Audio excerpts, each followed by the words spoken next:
Pod železným nebem. Střípek.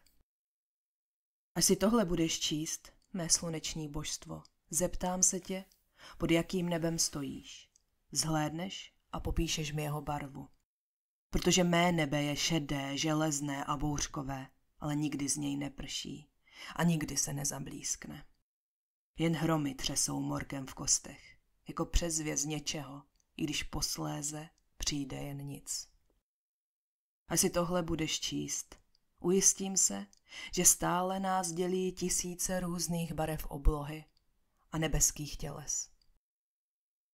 Nesním o nestvůrách. Příběhy o nich mne však kolébají k spánku.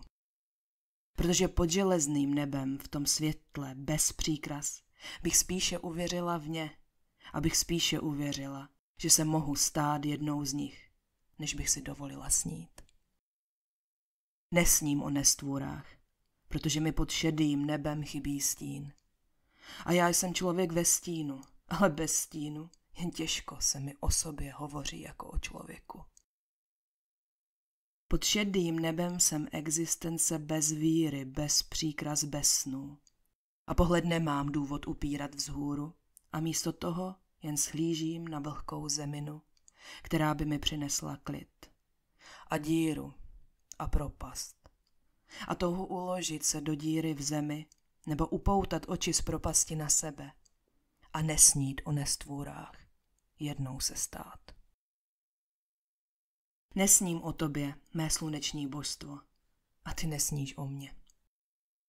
Protože pokud bychom stáli pod stejným nebem, byli bychom si navzájem obrazy. Nebe nad námi by bylo plné hvězd a snů. A my bychom leželi na zádech na kopci a natahovali ruce, abychom si ukořistili nebeská tělesa a ona nám plnila přání. Pod tím tmavě modrým nebem a třpitivými hvězdami bychom neznali zdi, které nyní stojí mezi námi a našimi sny. Stojí, kamkoliv se vydáme, kamkoliv se rozhodneme směřovat. Protože zdi jsou šedé jako nebe nade mnou, realita mého osudu. Je to vězení, které si snad zasloužím. A ty, mé sluneční božstvo, pod jakým nebem stojíš? Bojíš se tmy? Jsi pod černým nebem bez hvězd, pod kterým kdybych stála, byla bych beztvará entita toužící po lidských obětech? Podzemní jezero, kapající voda, stůra chladná jako smrt, která by si s tebou jen hrála. Bojíš se stvoření, které osoucno připravil zármutek, které našlo díru v zemi, našlo svůj klid, ale pak se propadlo do podzemního jezera a jediné uspokojení získalo v představě, že tě utopí. Stojíš pod černým nebem a bojíš se mne, mé sluneční božstvo. Jsi zbabělec pod mým šedým nebem. I tobě toho pod ním spousta chybí. A já, kdybych snila o nestvůrách, snad bych znovu byla rytířem v zářivé zbroji. V tvém světle, mé sluneční božstvo, bych byla hrdinou všech tvých příběhů. Pro tebe bych jim byla, pro tebe bych si dovolila cítit, pro tebe bych začala hřát. A to je důvod, proč nesním o tobě. Protože pod šedým nebem nevěřím v naději.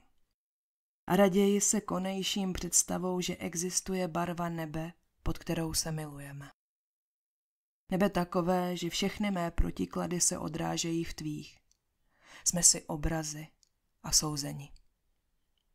Ne, pod šedým nebem ti nedokážu být ničím. Pod šedým nebem jsem stěží člověkem, natož měsíčním božstvem. Nemá smysl si dovolit cítit. V mém odrazu toho chybí tolik a přebývá ještě víc. Snad se zastavíš, podíváš se na nebe, mé sluneční božstvo, ať už je nad tebou jakékoliv, a představíš si barvy, pod kterými bychom stáli spolu. Představíš si sebe, kterého bych mohla milovat, a ucítíš to mírné, hřejivé štěstí, že jsme si souzeni, jen pod jiným nebem.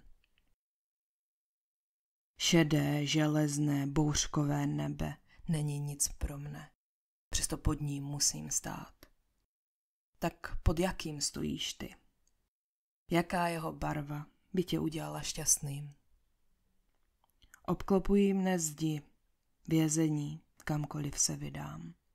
Jen vlhká zemina a díra jako hrob mi přináší útěchu. A proto nemá významu na tebe mluvit, tebe se ptát. Pod tímhle nebem nesním o nestvůrách. Pod tímhle nebem prostě nesním.